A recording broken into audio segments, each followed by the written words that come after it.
for some peace of mind, but TikTok said a gator drove a Jeep through the blinds. Florida man's at it again with fireworks and a goat, and someone married a ghost in a Dollar Tree coat. Hey, what in the Walmart rapture is going on? Aliens dancing in a Waffle House song. Karen's got a taser in the checkout line, and Dr. Oz just adopted birds to fight off crime. Oh, I'm just sitting here scrolling, my jaw on the floor. The internet's a circus and I can't take no more. Yeah, when it's wildin', there's a raccoon in the sink. Someone robbed a Wendy's just to steal a frosty drink. A pastor's gone viral yelling about the end is near, while folks ride hoverboards in wedding gear. Yeah, what in the Walmart rapture is this mess? Florida's a movie, but it's filmed in VHS. Someone fed meth to a squirrel named Dave, and now he's in a cage just throwing rave. I'm just Good morning, everyone. It is Thursday, the 4th of September, and we have a lot for Lord Chippy. It seems like Audacity was on clearance yesterday, or the immediate future or past, and we've got clearance, Audacity, and redonkulousness on tap. So good morning and buckle in. We've got a lot of news today. In our first story, in a tragic accident, it's looking like, though we are just getting initial, coverage. So any more kind of details will be later. At least 15 people lost their lives and 18 people were injured after Lisbon's iconic tram derailed in a tourist hotspot. At least 15 people lost their lives and 18 were injured on Wednesday after a horrific crash on the iconic funicular railway in Lisbon, Portugal. Shocking video from the aftermath shows the tram-like Gloria funicular crashed and destroyed following a derailment that left at least 5 seriously injured in critical condition. Now, it's not yet known how many of those hurt are foreigners, they add, as the funicular is a popular tourist attraction, and I am probably butchering what these names are actually supposed to be pronounced like in Portuguese. So it might not be pronounced exactly like this. Lisbon is in mourning. This was a tragic accident. It's a tragedy of the like we've never seen, said Mayor Carlos Modias. Emergency services could be seen pulling people from the wreckage of the yellow and white electric-powered streetcar, which was lying on its side. Now, local media reported that some of the victims included pedestrian and people in cars that were flipped after the tram broke loose. Horrified eyewitnesses said that they watched the runaway streetcar tear down the slope and land on top of a man who was walking down the sidewalk. It hit a building with brutal force and collapsed like a cardboard box. It had no brakes, a woman told Portuguese TV channel SIC.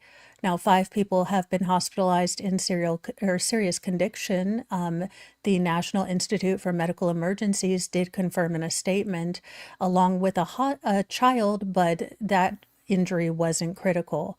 Now, multiple foreigners are said to be possibly among those injured, but it's unclear how many. Now, other injured were trapped in the wreckage, but emergency responders were able to free them all within 2 hours.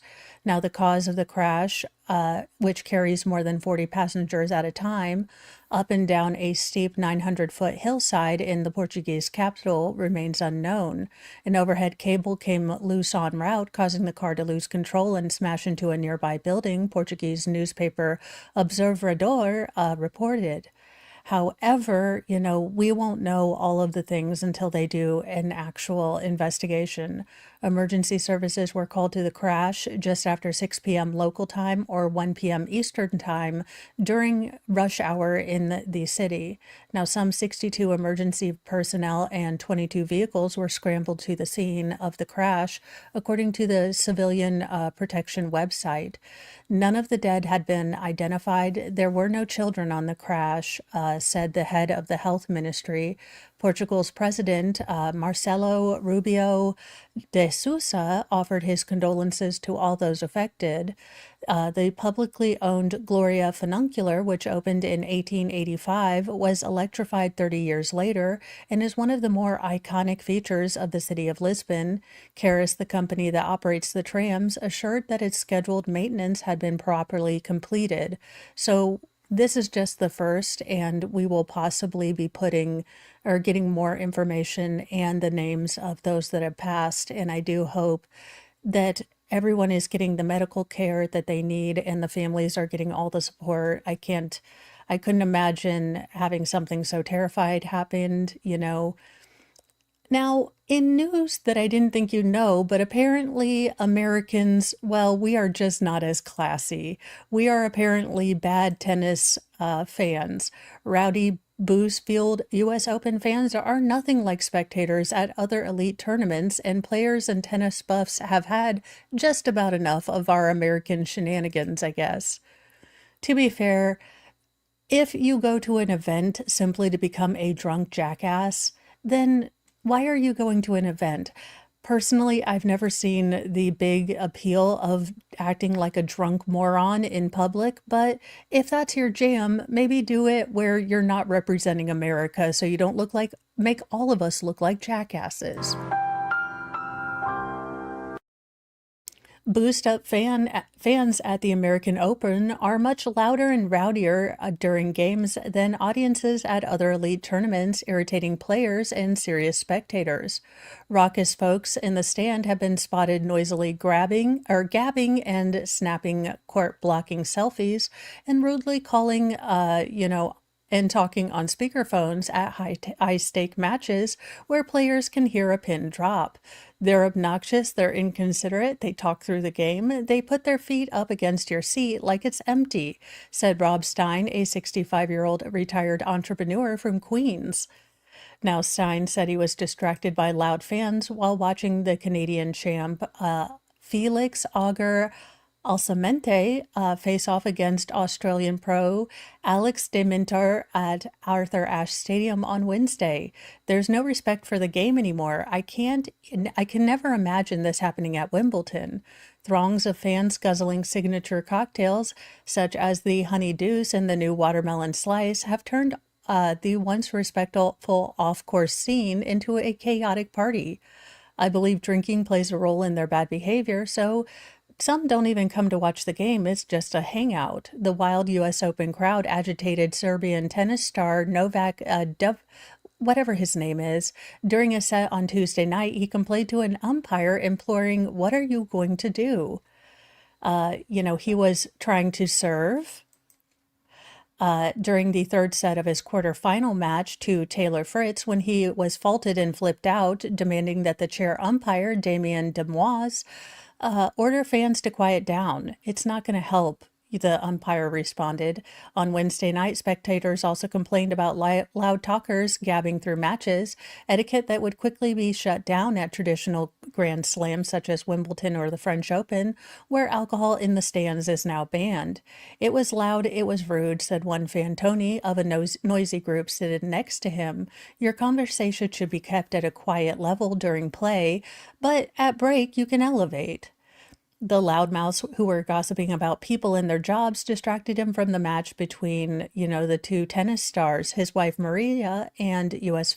Open fans have lost their manners in recent years. "I've been coming to these things since I was a little girl. Back then it was quiet when they were playing, but now things have changed. A lot of people are just taking pictures of themselves, and there's another set who are serious about watching the tennis game." Tennis buff Barbara N., 65, said she's been to other Grand Slams around the world, and the U.S. Open takes the trophy for the noisiest crowd. "I've been to all of them.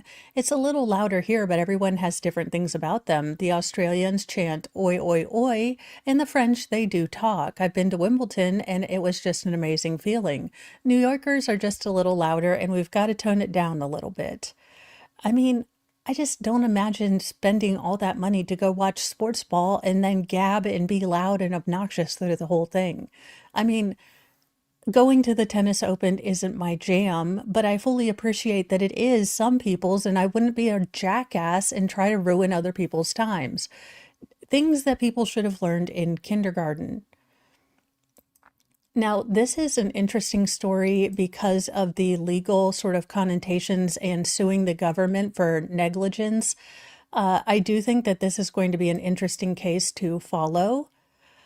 Survivors of the Maine mass shooting and victims' relatives are trying to sue the government alleging negligence.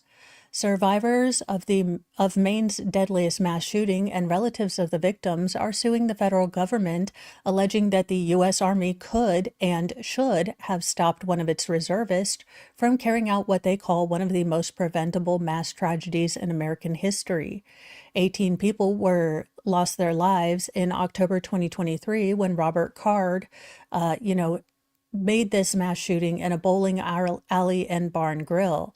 Now, an independent commission appointed by Maine's governor has concluded that there were numerous opportunities for intervention both by Army officials and civilian law enforcement as Card's mental health deteriorated. He did end up taking his own life after the mass casualty event. Now, the lawsuit has been filed in federal court on behalf of more than 100 survivors and victims' family members, accusing the U.S. government of negligence, saying that its conduct directly and proximally caused the mass shooting. Now, it alleges that Army officials and others failed to act reasonably and broke promises they made to Card's family and their community, violating mandatory policies and procedures and disregarding directives and orders. By March 2023, the United States and its personnel knew that Card was paranoid, delusional, violent, and lacked impulse control. The Army knew he had access to firearms. The Army promised to remove his firearms but did not fulfill that promise, the lawsuit states. Worse, through its acts and omissions, the Army withheld information and actively misled local law enforcement, thereby preventing others from intervening and separating Card from his weapons. Now, attorneys plan to provide more details Wednesday in a press conference, and we might cover that press conference because I do wonder if you are able to, they are going to be able to prove all of this, and then with the government grading its own homework, how this is all going to go down. Now, the attorneys began the process of suing the government a little less than a year ago when they filed notice claims saying the Army did not act despite being aware of Card's deteriorating mental health. Now, Card's mental health spiral led to his hospitalization and left him with paranoid, delusional, delusions and expressing homicidal ideations. He had even produced a hit list of those he wanted to attack, attorneys have said. So this does go a lot longer and deeper in, and I might do a longer video, but this is going to be an interesting case to watch because it does seem like they have a lot of documentation that not only his superiors, but many different mandated, reporting kind of places, did know about this. But I don't see that they're going to get any money or any declaration from the government that they did anything wrong, given the government's historical kind of allergy to admitting fault. This guy is an absolute Chad hero right here, and we need some good stories. A heroic bystander disarmed a gun-wielding brute during a wild brawl at a packed Alaskan state fair. The last thing anyone needs to do is bury their child. A selfless bystander prevented an out-of-control brawl at the packed Alaska State Fair from turning deadly when he swooped in to quickly disarm a brute who had pulled out a force multiplier. Without second thought, Jaden Perry, 24, inserted himself into the brawl Monday the moment he saw one of the 8 hooligans brandish a force multiplier. In all the chaos, Perry wasn't thinking about his own safety, but about all of the young families still passing through the fairgrounds. The first thought that went through my head is there are kids everywhere, Perry told KTUU. I didn't think too much during it, but afterwards I'm glad I did it. I would do it again every time. The last thing anybody needs to do is bury their child, take their kid to the hospital, or even a parent. They're everywhere. The entire tail end of the fight was captured in a viral video, which shows Perry wrestling the force multiplier away from the ruffian. Many, including the fair's organizers, hailed Perry as a hero. The Alaska State Fair commends the civilian for his actions to assist CMS in disarming the individuals. His actions were heroic, Melissa Keefe, Alaska State Fair Director of Marketing and Communications, said to a statement to the outlet. I mean, that is some awesome work to protect everyone there. In addition, the actions of several unarmed CMS staff who took action to de-escalate the physical altercations taking place simultaneously during the incident should also be commended. In the wild video, Perry and several other fair staffers ran over to the brawl to rip the foul-mouthed fighters apart. While several of those involved were caught slipping and sliding on rain-soaked pavement, one young man pulled out a handgun and tried to cock it, according to the video. Now, Perry grabbed the man by his arms to prevent him from firing, while others pushed the irate troublemakers away. "Let it go," one man could be heard shouting, "and stop fighting," another ordered. Some of the vindictive brawlers were still intent on having their battle and tried to body slam their pacifiers, but they didn't win. People need to be aware that things go wrong at any minute. No matter where you are, it's not okay for that to happen at all. That should have not happened in the first place, but people need to be aware this is the thing that happens, Perry told the outlet. We're in an age where this is common, and it saddens me it does. No matter what kind of, gun control or laws are put out there, this will happen. Now, it is unclear at this time if any of the men involved in the fight were arrested or what sparked the dispute in the first place. Yeah, evil don't sleep. Well, I mean, we kind of dodged one storm, but it looks like another storm is forming. So for those of my friends, on the Pacific, it looks like this one is heading your way. Hurricane Kiko is intensifying into a major hurricane in the Pacific Ocean during Wednesday, at the same time that Hurricane Lenora geared up to lash the coast of Mexico's Baja California. Now, Kiko surged to a Category 4 on the Saffir-Simpson hurricane wind scale with a maximum sustained wind gust of 145 miles per hour. And it was centered about 1,560 miles east of Hilo, Hawaii, and traveling west at 5 miles per hour. Now, the wind scale ranges from 1 to 5, with hurricane categories 3 and above considered to be major hurricanes. Now, it does look like it's going far away, maybe more towards Japan or Hawaii, that kind of thing. But, if you are in Hawaii or planning to go there, your vacation plans might be scuppered for a bit. Now, forecasters do say that Kiko could get even stronger in the next day or so, but that its intensity is going to fluctuate after that, and they can't really be sure where or when it's going to go. This is increasingly, future planning that is really modeled, and they're kind of guessing. Now, at this time, there are no watches or warnings associated with Kiko and no hazards affecting land. Lorena is a Category 1 hurricane that's in Mexico's Baja, Gulf. So, we are getting some. He is.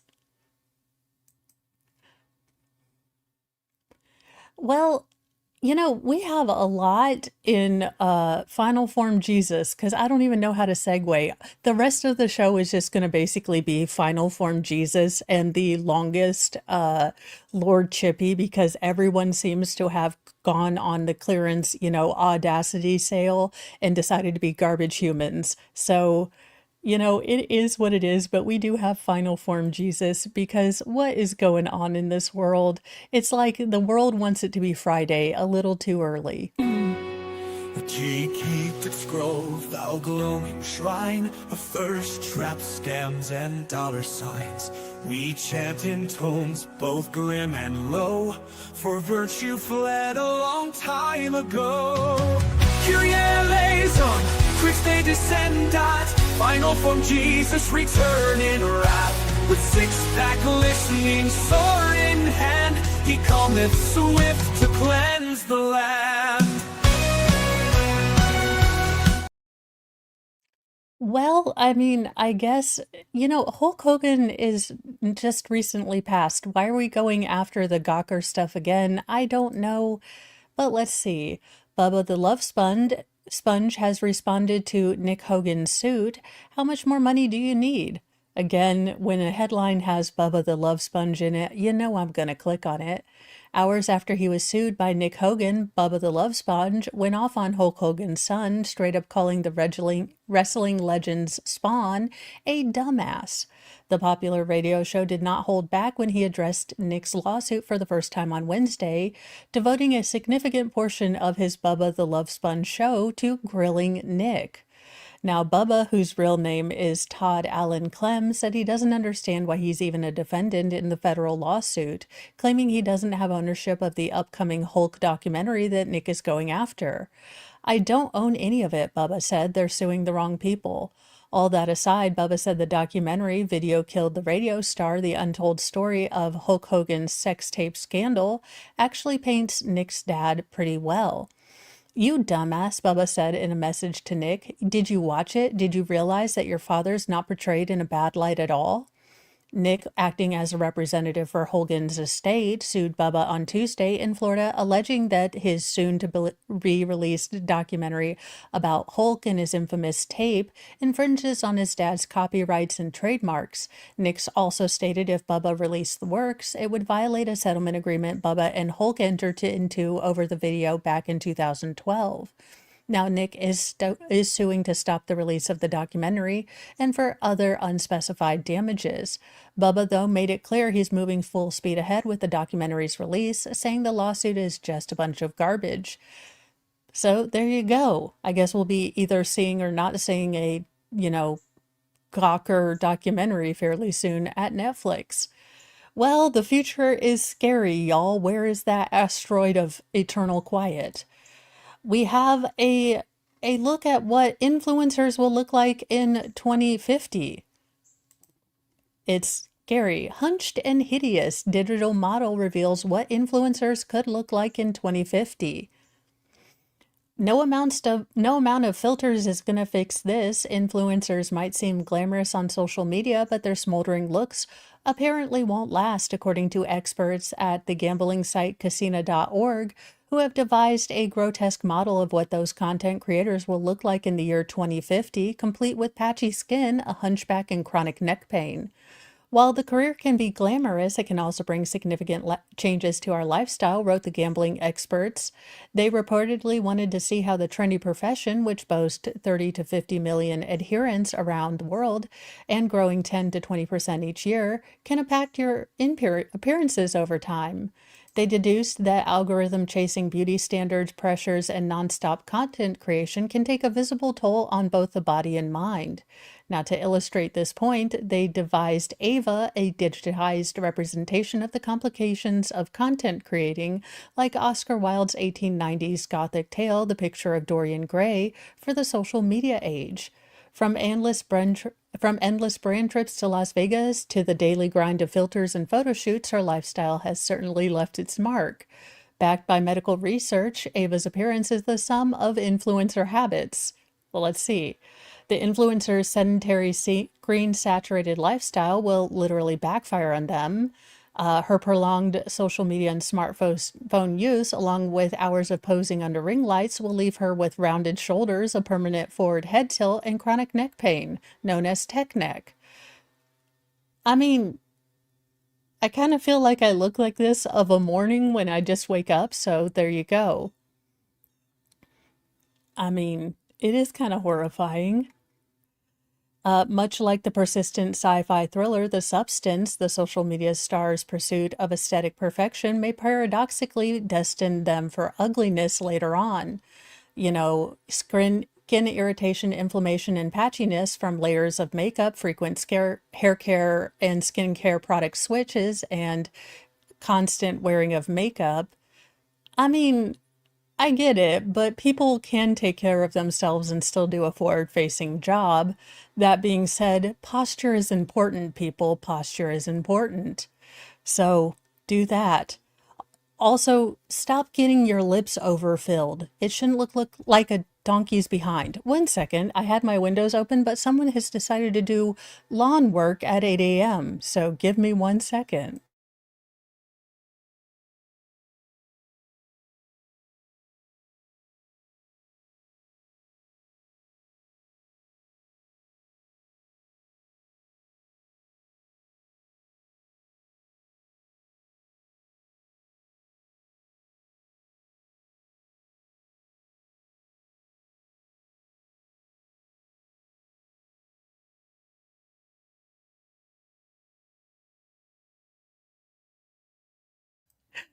No, I mean, it's usually that you're not supposed to start till 9, but okay, fine. I guess, start weed eating your lawn. I'm sure that it'll be great. Yeah, so this is what we have to look like. The nursing homes are going to be, are going to look like this with the weird ear stretchy things. God save us all. Poor Ice Cube. He's just not having the best of days. Ice Cube's War of the Worlds has gotten a 0 on Rotten Tomatoes, and 50 Cent shared his hilarious response. Now, I have not seen this movie, but I have heard that it is peak cringelarity, that my love of cringe might make it just the piece de resistance of this year in cringe. Have you seen War of the Worlds? No, I'm not talking about the Tom Cruise, Dakota Fanning led film adaptation of H.G. Wells' science fiction novel from 2005.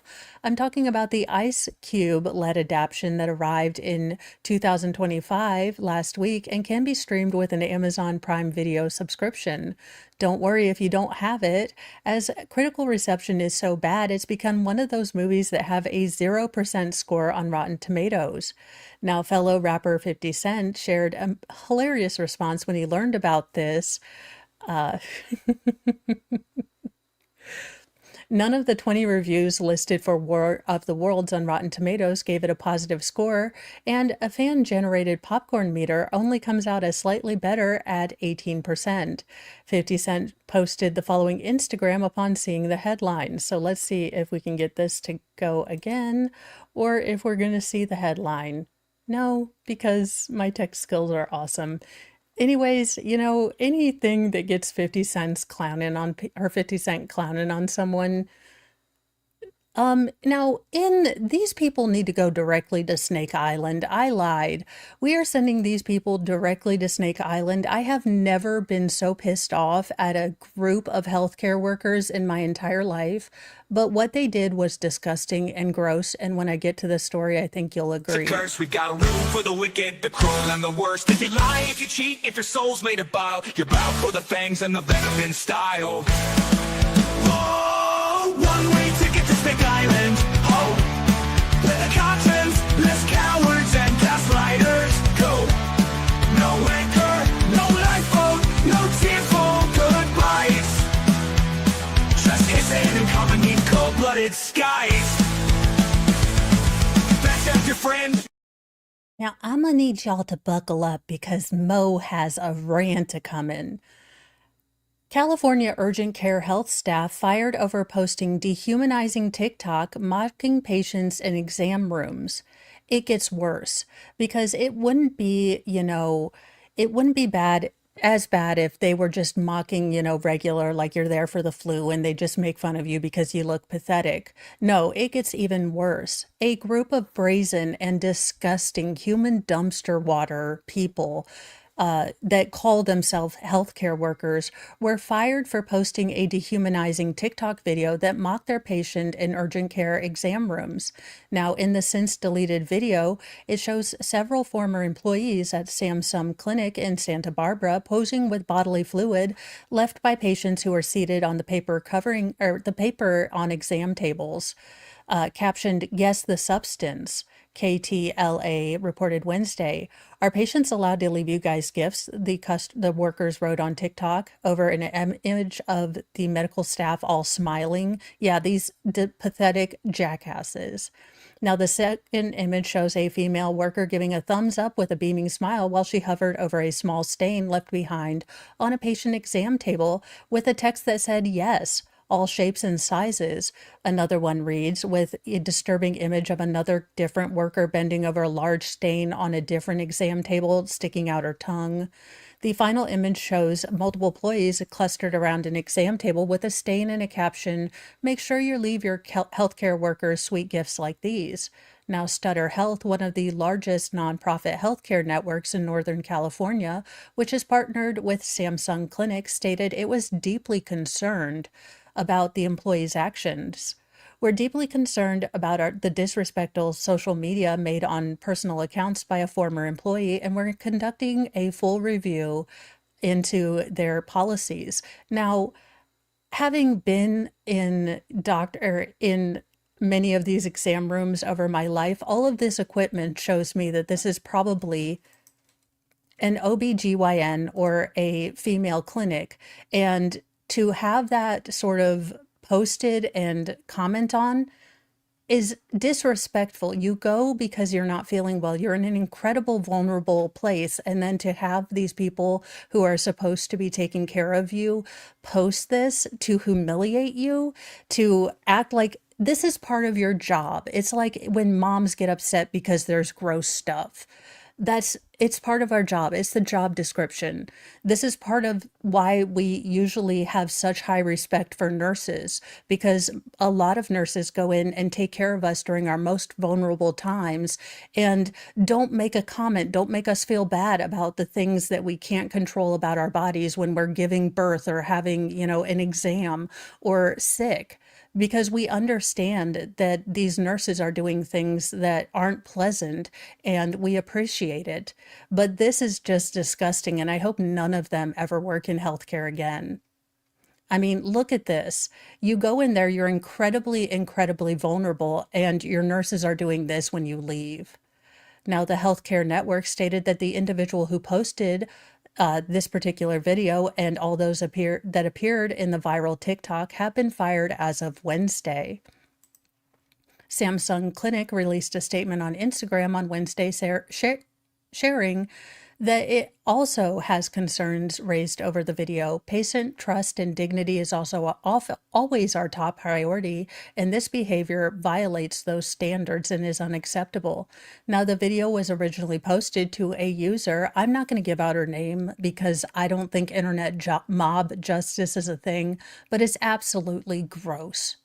And don't mistake my kindness for not wanting to send an internet mob to you as weakness. No, it's just me being a better human than you will ever be.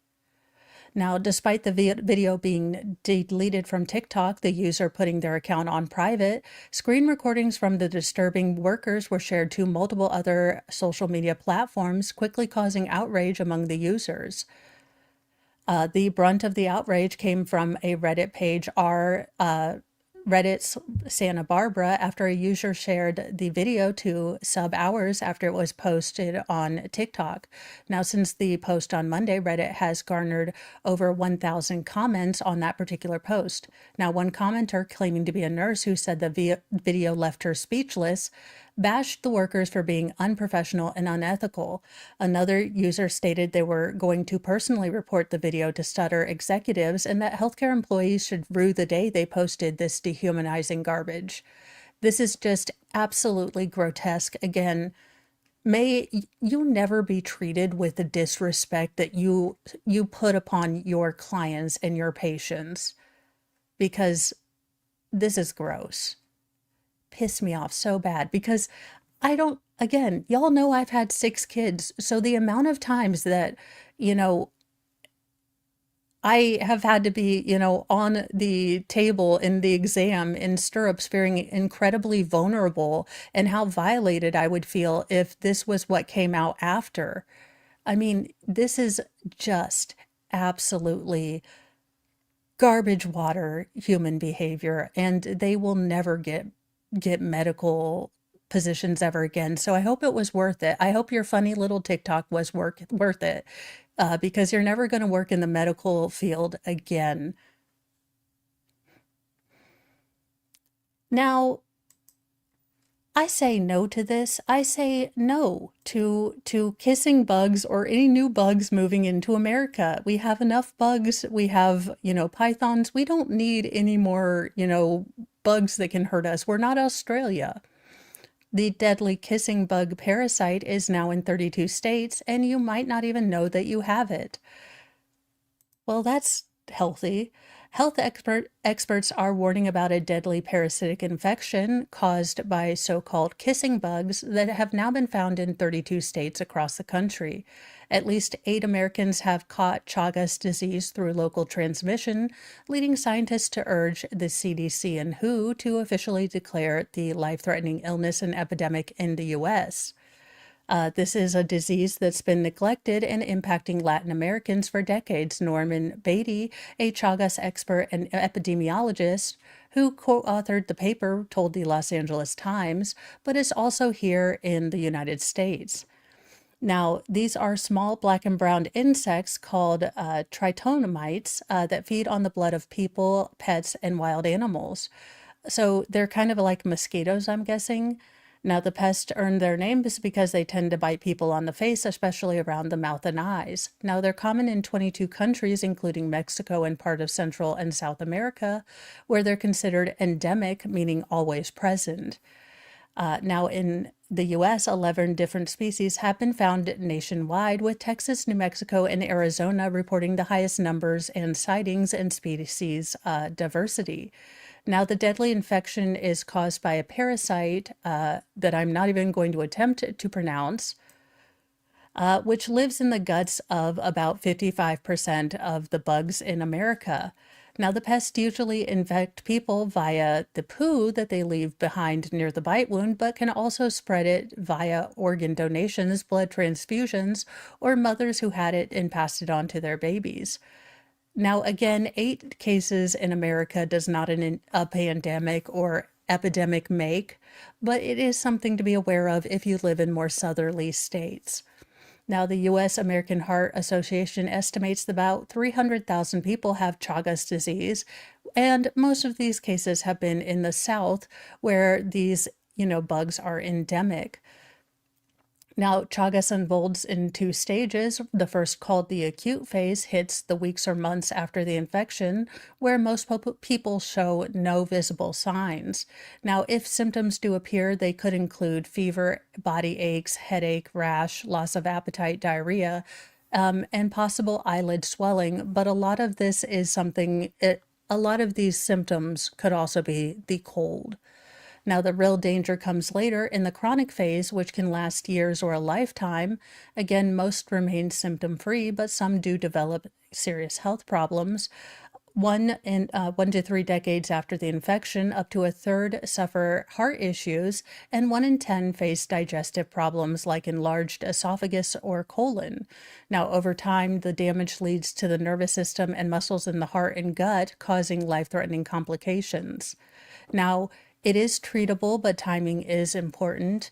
During the acute phase, drugs like, Benadryl and things like that, and antiparasitics kill the parasite and can ease the symptoms. But once the disease has gone into the chronic stage, it can't be cured. It can be managed, but it cannot be cured. So I would say keep tabs on this, but don't go crazy. Don't stock up on extra toilet paper and go out and get pepper masks, but keep aware of it and, put on bug spray if you live in the South. Now, let's see. Again, actually, I meant to put this up. We've got a big old segment of Lord Chippy today because Audacity is on daggone clearance. So let's get into that. You already saw this, but another day, another damn teacher. Am I right or am I right? I think we're going to have TED Talks with Mo explaining exactly what happens to crazy teachers. They're our skin, they steal our grace. These monsters wear a human face. No gavel, no badge, no throne, no crown can stop Lord Chippy from burning them down. Justice ain't fast, justice ain't clean. It's a long, sharp road through the in-between. So raise your fists and light your flames. Chippy's coming and he don't play games.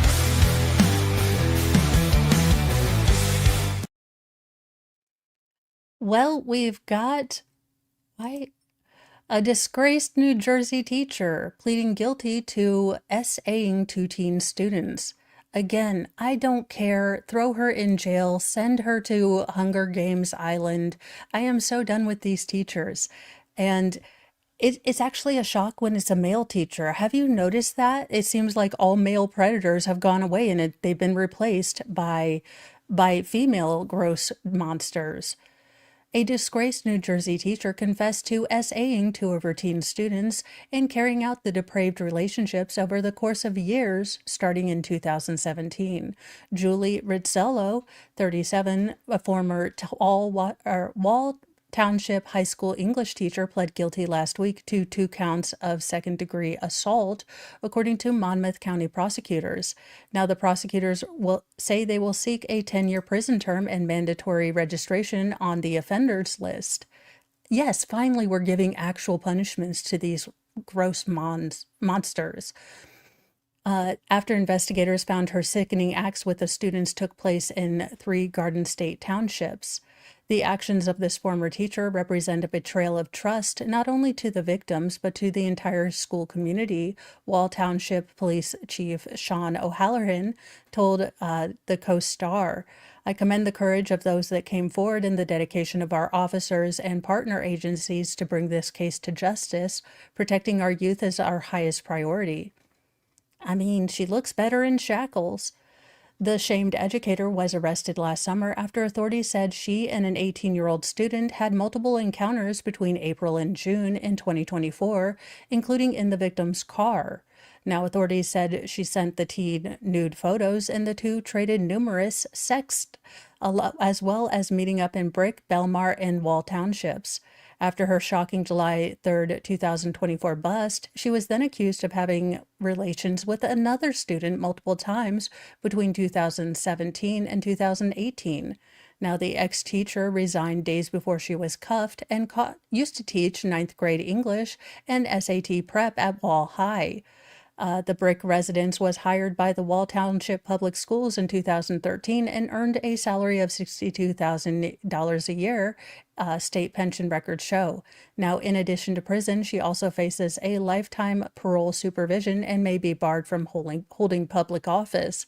She is set to be sentenced on January 9th, 2026.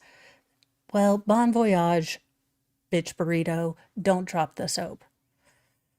Well, I mean, looks like that conspiracy of a lot of, bad guys from WW2 going to, well, Argentina may have a bit of evidence. I mean, beyond the mountains of evidence we already have, including that Argentina likes sauerkraut and they have a bunch of, deli meats and pickled vegetables from Germanic, traditions.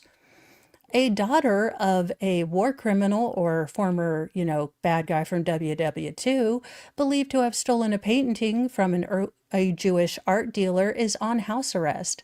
Now, the daughter of a leader of the bad guys in WW2 who died in Argentina has been put on house arrest after a painting believed to have been stolen from a Jewish art dealer during World War II emerged in a recent real estate listing for her family's Argentinian home. Patricia Cagden and her partner Juan Carlos Corrizado have been put on 72-hour house arrest as part of a search for the painting, Portrait of a Lady, a 18th century portrait of Countess Connolly by Vittorio Gislandi in Argentina, the Argentinian Public Prosecutor's Office said in a news release. Now, it is thought that the painting was sold to Cagden's father, Friedrich Cagden, in 1944. For Muriel von Schrauer, the daughter-in-law of the painting's owner, art dealer Jacques Goldsteiger. Now, I am butchering these names. Now, Friedrich was the financial advisor to, that struggling Austrian painter, and Göring, the second in command, according to the Associated Press and ABC News. Now, he settled in Argentina after WW2, where he spent the remaining years of his life. He died in Buenos Aires, the capital of Argentina, in 1978. USA Today contacted Patricia and reached out to her husband, but neither have responded as of Tuesday the 2nd. Now, Argentinian authorities conducted 4 simultaneous raids at different locations in the city on the country's Atlantic coastline, about 250 miles from Buenos Aires, on Monday, September 1st. The police did not recover the painting during the raids, and it has not been handed over to the court. Its current location is unknown. Now, authorities did manage to seize 2 paintings from one of the family's properties that could date back to the 1800s. Additional drawings and prints were also found. Visual art experts will analyze them to determine if they're related to any paintings that were stolen during World War II. A Dutch paper was the first one to discover the artwork as part of a 10-year probe.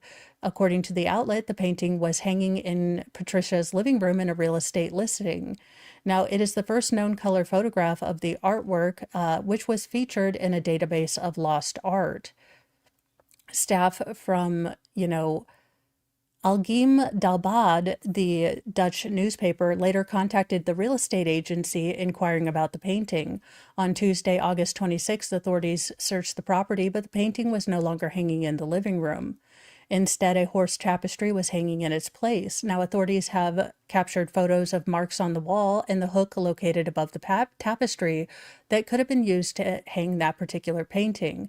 Now, in that raid, police also seized the couple's cell phones and 2 firearms. They also found 2 folders containing drawings, engravings, and print containing German text, which are believed to date back to the 1940s. Now, it is not clear what portrait of a lady could be worked today, but similar artworks have sold at auctions for hundreds of thousands of dollars. Now, Marie von Schreier, 81, the daughter-in-law of Jacques Gosteyer, a Jewish Dutch art gallery owner and one of Europe's leading art dealers in the years leading up to the war, is the painting's rightful heir, her attorney says. She's been searching for the family's missing art since the 1990s, and so far she's been able to recover about 350 of approximately 1,200 artworks that were stolen from her family and her father. I remain committed to reclaiming the painting and having it returned to my family. That is what's just and fair, von Schreier said in a statement. It is my goal to recover each and every looted Gosteyer work and restore my family's legacy. Now, World War II cultural goods researchers Anelius Kuhl and Perry Schreier, both Cultural Heritage Agency of Netherlands employees, told USA Today in a statement that while they hadn't physically examined the painting shown in the photograph and therefore couldn't verify the back of the canvas for marks that would prove its authenticity, they do believe that it's reasonably likely that this is indeed the 18th century portrait. So, I hope that they find this portrait and it can be returned back. We can't ever fix or rewrite history, but we can bring justice forward. We can in current times, restore things to their proper owners. And I hope that is what happens. So I hope these 2 douches in Argentina just give the painting back. I doubt this is going to happen since they had to be put on house arrest to even somewhat comply. But I hope it does happen. In the name of Hades, and is it Satan? Because I swear to goodness, it has to be Satan.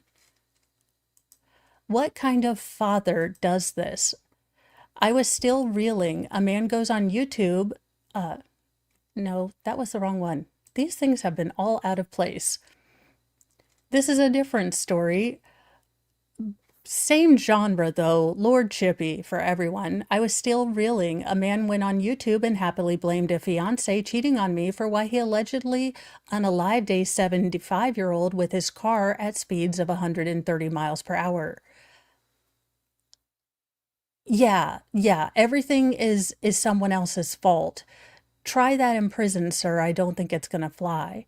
A drunk Kansas man plowed into a 75-year-old driver going more than 130 miles per hour before slamming into her at an intersection, then went on YouTube to casually talk about how he fled justice and is also, but more importantly, the real victim.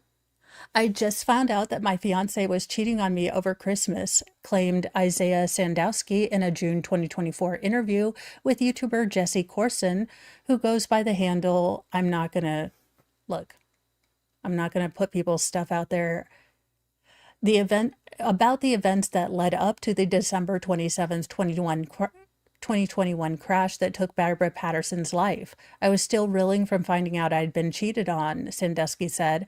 I was 20 years old at the time, and as a 20-year-old, you're cheated on by a girl that you're engaged to, and it's the end of the world, right? The world's crashing down on you. This is the end of it. So that night I drank, and I was involved in a car accident and subsequently charged with murder. No, you went out and decided to get drunk, and then you decided to take a dangerous weapon when you were drunk because the world was sad to you and you decided to cut someone else's life short. You are not a victim. Now, court records list Sandowski as being arrested on August 20th in a joint operation involving the U.S. Marshal Service and Mexican authorities in Colima, Mexico, after he allegedly fled justice following the crash. Now, he has already agreed to pay $1.5 million to Patterson's son after being named in a wrongful death lawsuit filed in Jackson County Circuit Court in choosing to settle. The court records reviewed by Law and Crime showed that he agreed to the payout in June 2022 through an insurance policy that he held at the time. I believe that both cars caused the accident, he told Carson on June 2024 interview on YouTube, which was verified and first reported by the Star. Both cars ran the light, he alleged. Okay, but if one light is green and one light is red, I assume someone got T-boned, Carson replied, to which Sandowski claimed the light that the other person was coming from was amber. Amber, just turned red. That's when my light was solid red, but I was braking leading up to it, so we both ran a red light. This dude is even more unlikable than that one chick who was drunk and, oh gosh, McCluskey, or what was her name? The woman who was bitching about how she's not going to be able to get married when she took a bride's life. This douche, what a douche. Throughout his interview, so now he is being held without bond and charged with second-degree murder in connection with a high-speed crash in Overland Park. Now, police, those people that have actual evidence, say he slammed into Patterson's car at the intersection of Quivara Road and West 27th Street, or 127th Street. Now, throughout his interview, Sandusky appeared calm and relaxed, even smiling while speaking openly about what happened, about his troubles with finding a lawyer to represent him. I'm no longer in America, he admitted. I'm trying to figure out what next steps are here because there is no legal path forward. I had this defense attorney. He was nationally acclaimed defense attorney, 300 plus 5-star reviews on Google. And when I first retained him, he said, listen, there's a game plan. I'd seen the case file. He met my parents. He told my parents the game plan. It sounded really good. And then 2 months later, he just completely gave up on me. Now, Crossan flat out asked Sandowski at one point whether he was in compliance with the court's orders, which he admitted he was not. The defendant, by his own public admission, has intentionally left the United States. One of his 3 defense attorneys, Gregory Watt, wrote in an April 2024 court filing as he reportedly asked to be withdrawn from representing him. The defendant has both violated the terms of his bond and violated the terms of the attorney-client contract with our office. Now, Sandusky told Crossan that the only chance I really see when it comes to this case is a new district attorney coming in and saying, hey, this doesn't seem right. Now we've got this kid in Belize and he's going on these podcasts talking to different people, and it's not you are so delusional. No one is going to look at you and think you're the victim. There is not going to be a public outpouring for your douchey behind. You might need to stay in Belize for your safety, sir, because your stupidity is magnanimous. Now, he claimed he was being charged and prosecuted for a crime he didn't commit and insists that evidence will support that. You might say, well, then just take it to trial and let the justice system do what the justice system does. But unfortunately, I'm $300,000 into this. I've had 3 defense attorneys that have given up on me. Sure, Jan, because you're a douche. The Star reports that after Sandowski was initially arrested for the crash, the judge ordered him released without having to wear an ankle monitor. A family member of Patterson's who asked to remain anonymous told the local paper, "From the day we learned that the accused had fled the jurisdiction, it has been an exercise in trying to believe in the idea of karma. In what goes around comes around, and the accused is in some way already living in a self-imposed prison of anxious fear and paranoia, looking over his shoulder, wondering if he's going to be caught. However, based on what little I know about the accused, he probably didn't give two F's and wasn't worried at all." Now, jail records for the Harris County Sheriff's Office in Houston, Texas show that Sandowski was booked there on August 21st after being caught in Mexico. He has waived his extradition rights to be returned to Kansas. So, yeah, good luck with that. This man sounds like Sarah Boone on steroids. I hope they stream this case. I am here to roast the ever-living Schnell out of him. I do not have any chill for this man. In our final Lord Chippy, because just the absolute grotesqueness of having the children find their mother. Again, Lord Chippy is going to need a thorough cleaning. A man is in jail after Texas authorities say he took his wife's life, then left her body to be discovered by their children. Jose Rodas, 29, is in the Tarrant County Corrections Center on a charge of murder, according to county records, and he is being held on $500,000 bond. His alleged crime took place on Labor Day weekend. Now, Rodas, his wife, 21-year-old Glenda Maria Aguilera Rubio, and their two children arrived home on their house on Yeager Street in Fort Worth on August 27th, intending to spend a few nights there, then move out of state, according to an arrest affidavit obtained by Law and Crime. Now, a woman and her son were also in the living room, as well as another man who rented a room in the house. Rodas, Rubio, and their two children came home after an altercation with family members at their place of residence, the affidavit said. Now, during that incident, Rodas allegedly pointed a firearm at other family members. Now, on Friday, Rodas and Rubio were drinking alcohol with another man in this home when the man went to sleep around 10 or 11 p.m. The other woman arrived back home around midnight, and she said the couple were still drinking. Now, this woman went to bed about an hour and a half later. When she woke, she apparently was faced with a troubling request. At about 7 a.m. on Saturday, the couple's two kids went into the woman's bedroom and asked her to check on their mom because she had blood on her. Now, the woman did just that, moving into the kitchen where Rubio's bed was, and found the young mother on the bed with blood on her face. Now, the front door to the house was reportedly open, so the woman went outside, believing Rodas was out there, but he wasn't. And Rubio's 2013 Corolla with a Mississippi license plate was also gone. Now, a report noted that nearby surveillance showed a similar looking car driving away at about 4 a.m. The Fort Worth Police Department was called to the crime scene around 7:15 a.m. Rubio appeared to have been suffering from a gunshot wound to the head and was pronounced dead at 7:20. Now, by the time Fort Worth police officers were looking to ascertain Rodas' location, they learned officers with the Sweetwater Police Department had already detained him. Now, according to Sweetwater Police, Rodas had driven to the gas station in their jurisdiction about 3 hours away and called 911. When a sergeant arrived and asked him why he called 911, he allegedly stated that he had committed a homicide in Fort Worth, but did not give any other details. Now, he was booked into the Tarrant County Corrections Center on Tuesday, and we're not quite sure when his next court appearance is going to be. Absolute monster to leave your children to find this, to leave another person in charge of making sure your kids are okay. Again, bon voyage, douchebag. Drop the soap. I dare you. Now, in a final story to give us, some hope in humanity and all of this, because, well, hopefully we have some. This guy.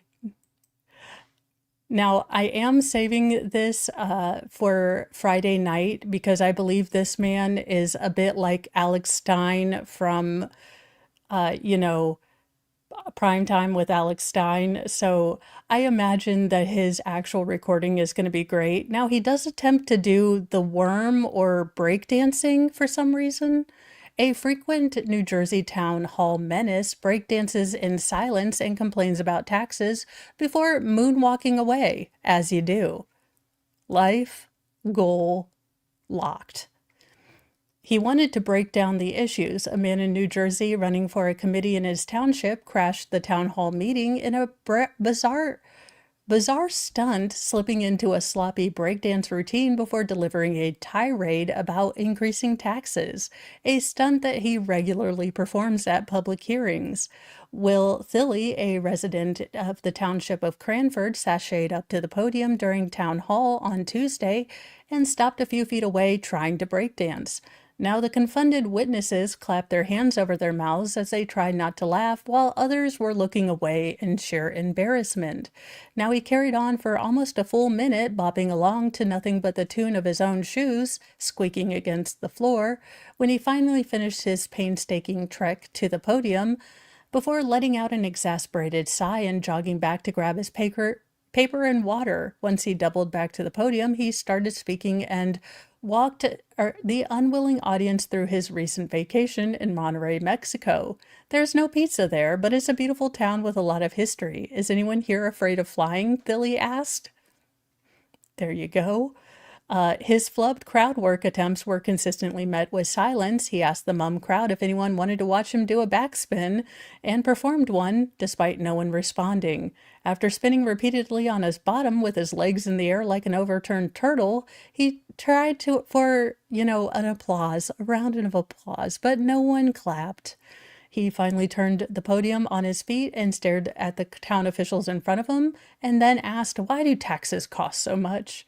Now, Thilly has dedicated much of his public advocacy, a campaign for a seat on the Cranford Town Committee, to discuss local tax hikes and making developers pay their fair share.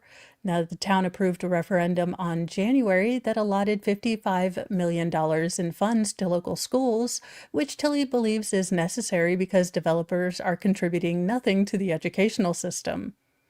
He seems like a real hoot. Maybe I'll have him on for a political channel one day. You guys, I am going to be heading over to Megan Fox's channel. So we are ending a bit early today. And we will be starting a new case with her. I have a new notebook so I can write down, but she is going to be starting opening statements. So I hope to see you over there.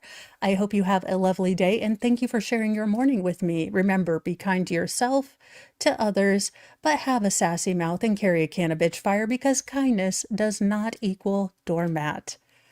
Bye, you guys.